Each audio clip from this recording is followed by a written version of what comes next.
Salut et bienvenue pour un nouvel épisode de French Listening Practice niveau A1, A2. Et aujourd'hui, je t'embarque dans un voyage au cœur d'une fête aussi gourmande que symbolique en France. Une fête où on mélange tradition religieuse, chocolat, lapin et cloches qui volent. Oui, tu as bien entendu, des cloches qui volent. On va bien évidemment parler de Pâques. C'était la semaine dernière, donc on va découvrir un peu le vocabulaire, les traditions uniques en France, ce qu'on mange, ce qu'on fait en famille, quand on est enfant, et quelques petites particularités régionales en France que tu ne connais peut-être pas. Parce que, évidemment, je pense que tu sais déjà beaucoup de choses sur la fête de Pâques en elle-même. C'est quelque chose d'assez répandu dans le monde entier. Mais avant de commencer, si tu n'es pas abonné à la page, je t'invite à le faire pour ne pas louper les prochaines vidéos. Si tu regardes cette vidéo sur YouTube, eh bien tu trouveras la transcription française dans la description et je t'invite à regarder la vidéo sur comment utiliser Listen to Speak. Voilà. Si tu regardes la vidéo depuis mon espace Patreon, je t'invite à télécharger le vocabulaire audio pour faire tes flashcards et aussi essaye de répondre correctement aux questions du quiz.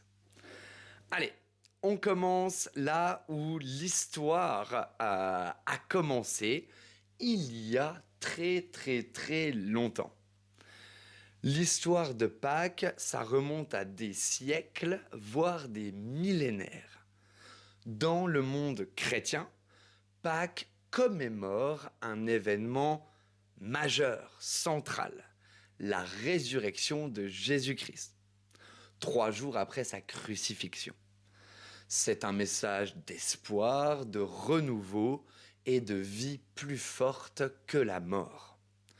Mais Pâques tire aussi ses racines d'une fête encore plus ancienne, la Pâque juive ou Pessa. Cette fête, elle célèbre la libération du peuple hébreu de l'esclavage en Égypte. C'est un événement évidemment fondateur dans la tradition juive.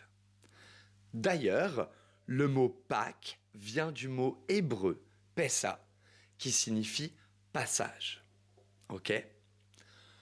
Au fil des siècles, évidemment, les traditions se sont mélangées, transformées, adaptées. Et c'est ce mélange entre spiritualité, histoire et culture populaire qui fait la richesse de Pâques en France. On va donc voir tout de suite les traditions françaises à Pâques, en France, évidemment. Alors, en France, Pâques ne serait pas Pâques sans les cloches. C'est une particularité française et de quelques autres pays voisins.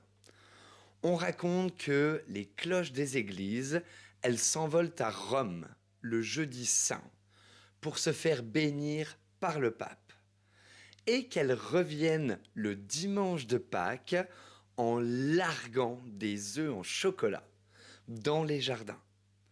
C'est pour ça qu'on ne les entend jamais sonner pendant le week-end de Pâques. C'est-à-dire qu'en France, ce week-end-là, les églises ne font aucun bruit, les cloches ne sonnent pas. Dans d'autres cultures, c'est le lapin de Pâques qui apporte les œufs. En France, il arrive petit à petit, surtout à cause des dessins animés, de Internet, de ce qu'on peut voir, mais quand même, en France, les cloches restent les grandes stars. Pardon. Normalement, j'ai lu, parce que j'ai fait quand même quelques petites recherches sur l'origine de Pâques, etc. Et je me suis rendu compte que dans l'est de la France, particulièrement l'Alsace et la Lorraine, maintenant c'est beaucoup plus le lapin de Pâques et pas les cloches. C'est un peu bizarre pour moi parce que j'ai grandi dans ces régions-là et j'ai toujours célébré Pâques avec les cloches et jamais avec le lapin. En fait, j'ai entendu parler du lapin bien plus tard dans ma vie. J'étais un petit peu perdu, confus quand on m'a parlé du lapin de Pâques. Mais voilà. Quand on parle de Pâques, il y a évidemment la fameuse chasse aux œufs. Le dimanche matin, les enfants, ils partent à la recherche des œufs cachés dans le jardin, dans la maison, des fois sur les plages, dans les parcs publics, etc. On trouve de tout, d'accord? Des petites surprises, des sachets de bonbons, etc. Mais surtout, les œufs en chocolat, les lapins en chocolat. Quelquefois des cloches, c'est un peu plus rare. Mais ouais, Pâques rime avec chocolat, évidemment.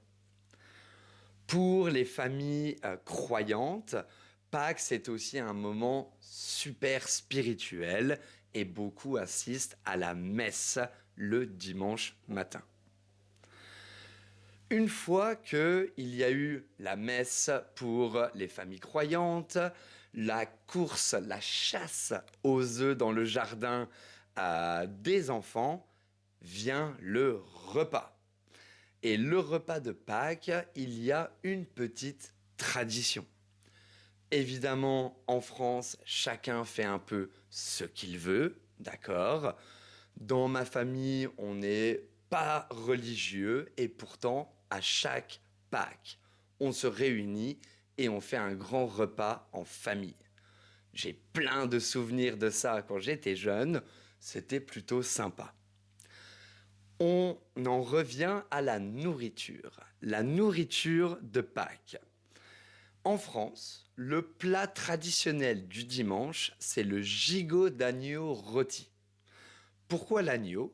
Parce qu'il symbolise la pureté et le sacrifice, en lien avec les origines religieuses de la fête. On l'accompagne tout le temps de légumes printaniers, comme on dit, des haricots verts, des flageolets, des pommes de... ce que tu veux, en fait.